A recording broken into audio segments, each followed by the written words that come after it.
What's going on, y'all? What it is. So let's go ahead and slide on these topics. And the first thing I want to discuss is the presidential debate that took place this past Thursday night. So I have a few thoughts and I want you guys to just bear with me, right? So first and foremost, Joe Biden. It was just a hot mess. I don't understand how they set up the presidential debate in your favor by not having a crowd. They also implemented mute buttons in case Trump tried to talk over you or you try to talk over Trump. It was rooted all in your favor and you still got spanked. Now, you may have got spanked with a bunch of lies, but I'm not going to sit here and lie and say that Trump didn't look like the stronger man standing on that stage. He really did. And I was very disappointed in Joe Biden's performance. Now, I don't know what was going on with Joe, but they said that Joe was suffering from a cold. And I do understand the fact that sometimes when you have a cold, it can interfere with your mental clarity. But when you take into account all the instances that Joe has looked like this on stage or just speaking somewhere, you know, at the end of the day, it seems as though that this act is a repetitive thing. Now, a lot of people are calling out his wife, Jill. They're saying that she's a bad wife and that she's forcing him to do this, knowing that he's not mentally capable to run the country. And they're just looking at her like, why won't you have a conversation with your husband and say it's time for you just to step down? Because this is what I fear, guys. Even though I don't rock with either candidate, I feel that his performance on Thursday night will definitely sway the minds of the undecided voters to go the other way.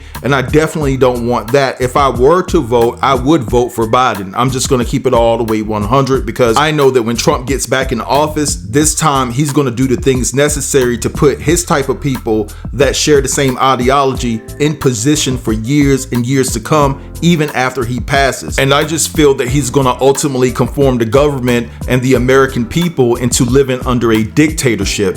And I don't want that at all. And so when you assess everything when it comes down to Biden and Trump, it seems as though especially our people have the mindset that, hey, you have to vote for the lesser evil. And that really burns me up. I hate when we regurgitate that slogan, so to speak, because in my estimation, it just highlights our position and place within this country. Because when it all comes down to it, neither party has people that look like me best interest at heart. And it's just like when it comes to these two candidates, it's like, okay, bend me over, no Vaseline for the umpteenth time. We have to vote for the lesser evil. And it just seems as though the issue within our community, and it's not all, it just seems as though that a lot of our people are afraid to lose their lives fighting for what they believe in. Now, I will say out of that entire debate, the one thing that appalled me the most is when 45 alluded to the fact that people that are coming into this country illegally are taking all of the black jobs. What the F is a black job? How demeaning, disrespectful, and bold was it for 45 to get on that stage and actually make those remarks, those disparaging remarks towards my community? It is extremely telling in his mind. And guess what? I'm not going to exclude Biden from this conversation because he said some reckless things in the past too, that most of them individuals that look like them feel that we are at the bottom of the barrel, and that's where we'll always be unless we're entertaining. And listen, even though you're entertaining, you can only get so far. And while it just crossed my mind, how disgusting is Amber Rose to take the position that she's taken now? Jocelyn was right about her. You know, she only appropriates our culture when it benefits her. At the end of the day, it's so disgusting what she's doing. And I just cannot stand her. I never liked her in the beginning, but how are you going to sit up here and talk about and campaign and champion, so to speak, how important it is for women to be able to exercise their rights, but then you're coming out supporting the very party that are taking the rights away from women? But anyway, what I want to do right here is play you guys a series of clips as it pertains to the presidential debate, and then I'll be back. I'm supposed to be resting, and y'all asses got me up here stressed. Stop listening to celebrities. They ain't shit. They're not us, and we're not them. They live in a different tax bracket than we do. And the real reason why celebrities like Cardi B and Amber Rose and all these other people coming out in support of Donald Trump are saying they're not going to vote or trying to encourage other people not to vote is because the mere fact that the Trump tax code ends in 2025. I understand what's going on. Okay? Cardi B, all that bull talking about, oh, New York, this. She don't even live in fucking New York. Her ass live in Atlanta or her ass live in California. I don't know where the fuck that is. I just know she ain't in the studio. Amber Rose, the only poll that I will follow her ass to is the strip club because I believe in sexual agency, but I ain't taking no civic advice from no damn Amber Rose. It's interesting enough, she says she's a woman's girl or this, that, and the other, and she believes in women's rights, but yet she gonna vote for the very person who took away women's reproductive rights. She put out a post in 2022 talking about how we need gun safety laws, this, that, and the other, but Trump said that he wants to arm teachers and give them ammunition in school to go to school to so-called protect the damn children. She said she believes in women's reproductive rights, but his the one who put the Supreme Court that took away women's reproductive rights. He said that he is, reasonable when it comes to abortion, but how is it reasonable to invoke a federal national abortion ban? You please explain that shit to me, Amber Rose. And you sit here talking about how you did your research on Biden and how he don't support black people. Please tell me what research. Y'all always talk about research, but y'all never give us a receipt. Was it he hates people that so much that he appointed more black people to the federal courts than any president in history? Does he hate people so much to where the fact that he decided, hey, I know we're talking about infrastructure, and I know we're talking about how there's replacing black babies with lead pipes, this, that, and the other, but yet Trump talked about infrastructure. We can never did nothing about what was going on in Flint, Michigan. Didn't do nothing when it comes to replacing lead pipes. But Biden did. He didn't just tweet. He actually did the damn shit. And you talk about how you support paid leave. Biden proposed that in the Build Back Better plan, but Republicans voted against it. So you please make that make sense to me, because it's not. See, Jocelyn was right about your. You believe you're white and never trust an Amber and never trust a Rose. You know what's your problem? Your problem is that you really want to be a white girl. Your problem is that you really don't even want to be black. I am absolutely mortified after this debate. This debate was supposed to change public perception of Joe Biden as a president. Many people across this country, from both sides of the aisle, independent, Republican, Democrat, have had concerns about Joe Biden's age, his stamina, and his ability to serve a second term in its fullness. And this debate did everything but put those concerns to rest. When Joe Biden was asked questions about his foreign policy as it related to Ukraine and Russia, or Israel and Gaza, or his withdrawal from Afghanistan, he dropped the ball. When Joe Biden was asked questions about how he would go about restoring women's rights to have an abortion across all 50 states, he dropped the ball. When Joe Biden was asked questions about how he would fix immigration, he dropped the ball. When Joe Biden was asked questions about how he would lower inflation for the American people, he dropped the ball. When Joe Biden was asked questions about how he has had a lackluster performance when it comes to supporting African Americans, he dropped the ball. Every step of the way. He looked old, he looked tired, and he looked completely unfit to be president. The concern that so many Democrat leaders have had about him from day one, he fed into it in its fullness. And no matter how many lies Donald Trump told, the simple fact that Donald Trump said it with conviction, the simple fact that Donald Trump conveyed to the audience that I am a president of strength, I am somebody that can lead, I am somebody that has the stamina, was all that they needed to make a decision. And at no given point did Joe Biden at any given point push back or have any type of strength, stamina, anything to show I need to be in the White House for a second term. This was horrendous in every sense of what that is. And honest to God, they might need to get rid of Joe. Women's rights are on the line in this election. Are we really going to give Donald Trump another 4 years to add more Supreme Court justices? Are we really going to give Donald Trump another 4 years to completely rip families apart at the border? Are we really going to give Donald Trump another 4 years to keep letting the rich get richer? Are we really going to give Donald Trump another 4 years to allow Russia to have its way with Ukraine? Are we really going to give Donald Trump another 4 years to just give all the support to Israel while genocide is being committed in Gaza? Are we really going to do that? Because that is the path we are leading down after this debate. And I am so pissed the hell off with this performance. There is too much on the line right now. Too many things at stake right now. Police brutality, police doing all these different things to African Americans. These Republicans don't give a damn about none of it. And if all of that truly mattered to Joe Biden, he did not show the fight for it. Joe Biden's performance tonight in this debate against Donald Trump in June of 2024 may go down in history as the worst performance by a major party's presidential nominee in a debate. The evidence of cognitive decline was something that we saw in real time tonight. If you think about Joe Biden's performance against the same competitor, Donald Trump, 4 years ago, the difference between Joe Biden's performance in 2020 versus 2024 is actually kind of shocking.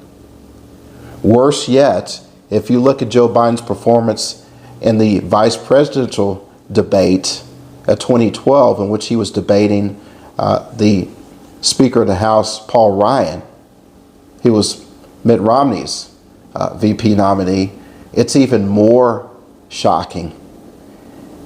It's almost as if the Joe Biden that existed back in 2012 doesn't exist anymore. And the Democratic Party needs to convince Joe Biden to step aside, to end his bid for re-election, because he doesn't have it anymore. And in his place, in the Democratic convention, they should nominate a moderate governor. Perhaps someone like Roy Cooper of North Carolina, or perhaps maybe even a moderate senator like Amy Klobuchar of Minnesota. They need to find them someone else to run, because Joe Biden doesn't have it. He's not going to beat Donald Trump, and he's particularly not going to beat Donald Trump with Robert F. Kennedy Jr. in the race. And by the way, I think Robert F. Kennedy Jr. was the biggest beneficiary of tonight's debate. It's over for Joe. He's had a good run, half century in elective office, but it's time for him to step aside. So Google is not as good as it used to be, and I want to clarify some things and give you some context. For those of you who watched the debates, or if you didn't watch the debates and now you're watching all the commentary and you hear all these people talking about black jobs, and he says now they're taking black jobs, and this is something that Trump said. What does that mean? What is a black job? Now, the people who are saying what is a black job understand that there's context, there's something underlying, there's something that's not being said explicitly, but a message that's being sent. So I'm going to break it down. Here is what we hear when we say, what do you mean by black jobs? Because when he says black jobs and they're taking them, what he means is that low income, low wage, high labor operations, entry level jobs without benefits. That's what he sees black people as doing. That's what he sees as their function. Why does he think that black people deserve to be in the jobs that have the least skill and least pay?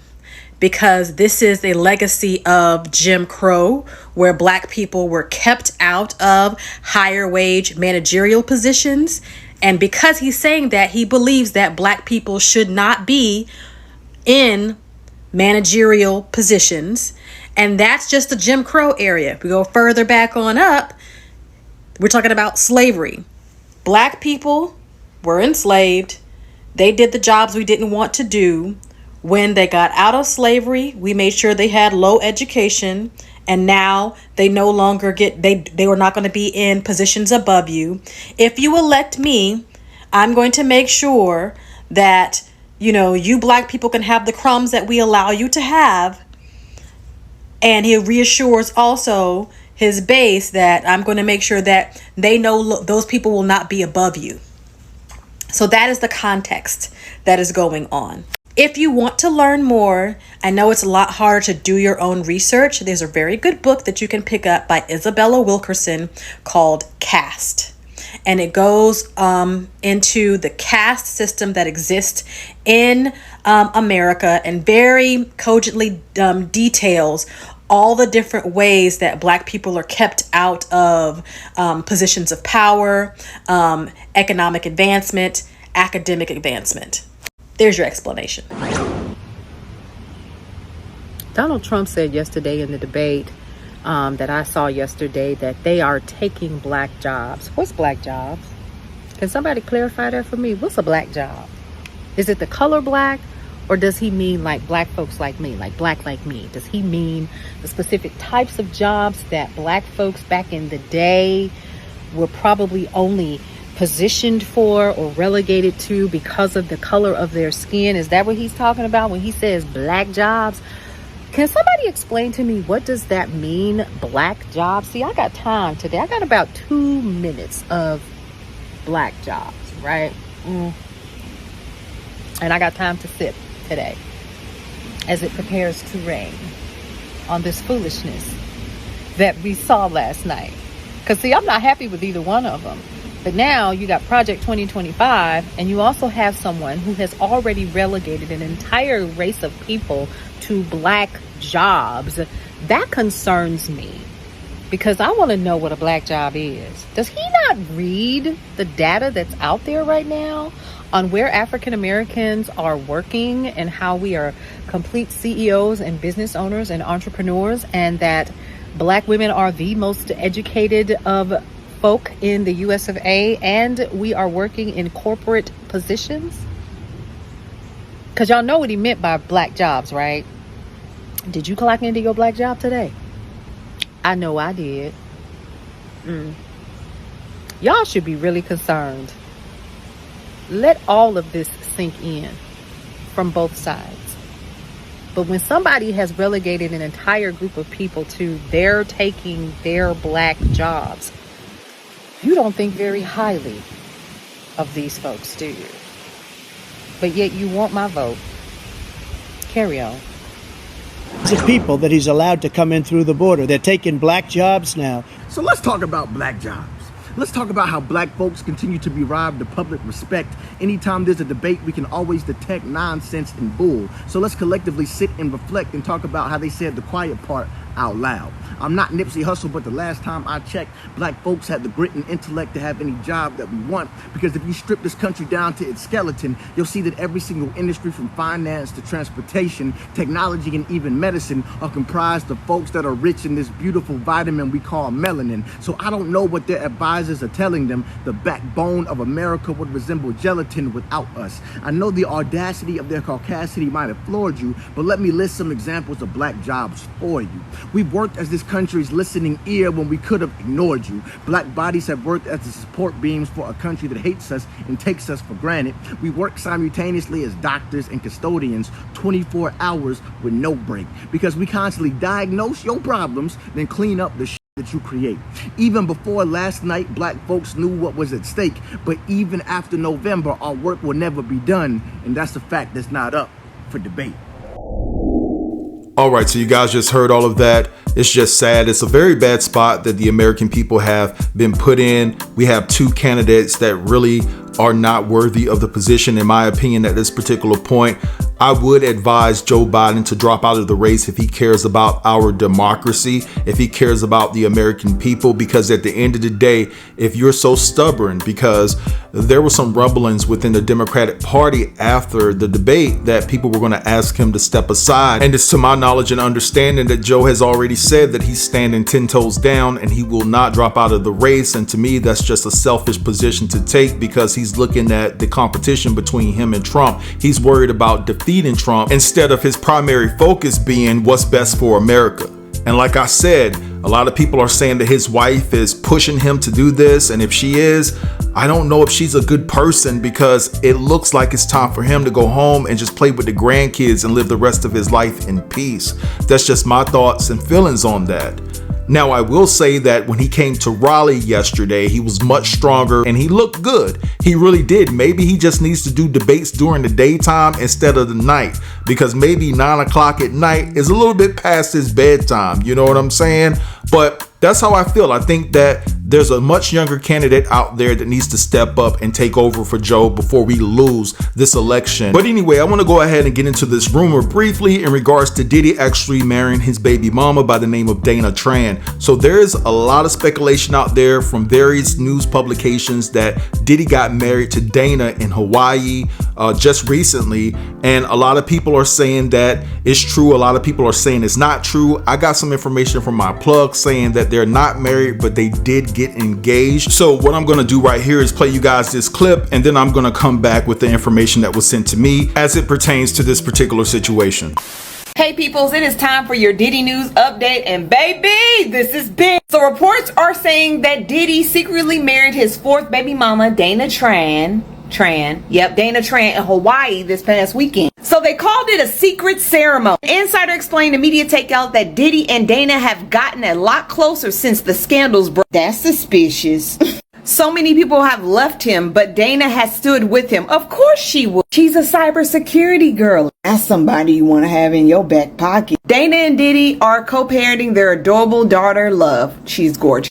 The two have known each other for many years and are really in a good, deep friendship. How the f*** can you be friends with a man that drove a woman through a hallway, stood her out, drove her back into a room, and did God knows what to her? Something wrong with you if this is true. The insider told Media Takeout that Diddy flew Dana and their daughter to Hawaii to celebrate her birthday, and while they were there, Diddy surprised her with an impromptu wedding ceremony. Now, they don't know if they still there because Dana's birthday is today, so they may be back in Los Angeles. The insider also would not confirm if this was a legal or spiritual wedding. Now, we all know Dana is an IG model, but she's also head of her own cybersecurity company, so the girl got money on her own. I don't get this shit, girl. What does he have on you? I want to know what the D is like, because the D must be really good for you to be attached to this man still. I really hope this is not true, because you look... I'd be embarrassed if I gotta go. I can't.